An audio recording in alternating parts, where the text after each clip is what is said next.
In most African countries, payment of dowry or lobola, as the South African language, is still a common practice and it holds a cultural value.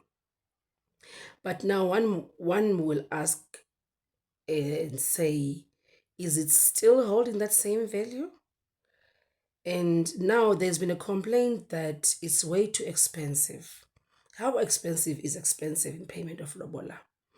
Who comes up with the amount, with the price to pay? How is it calculated? Based on what exactly?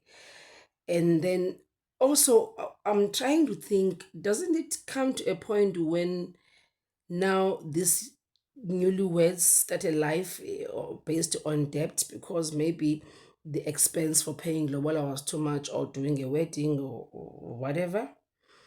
And would there be a time when in one's life a family would say, it's okay with our daughter, yes, let's talk, let's reunite, let's unite families, but this is the amount you'll pay. But then it could be a reasonable amount.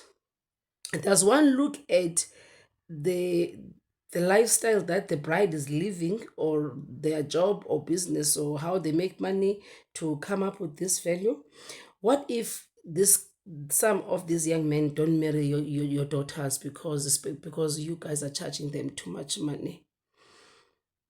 What if you charge this money and he comes up with it and then they start living, he goes and do loans and whatever because he wants to impress the family because he loves the daughter and end up in debt? Won't that affect their lifestyle and result in mental health? Because that too much stress and pressure, and also at some point the one that perpetuates um violence or patriarchal attitude.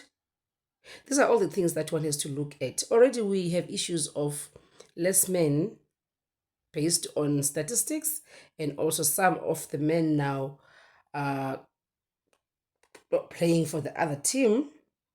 So we have less men than women.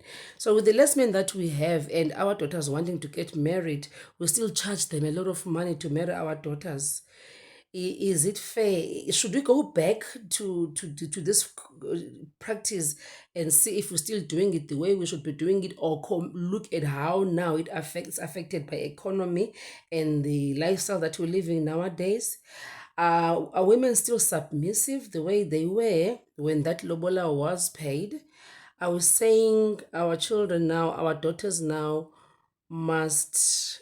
There's quite a lot, but can you share this with me?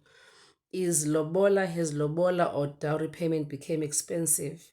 If it has, what implications does it have to our young boys and girls that we are raising? Because I'm looking concerned more of their mental health when they reach the stage of starting families. How does lobola or dowry payment affect their mental health?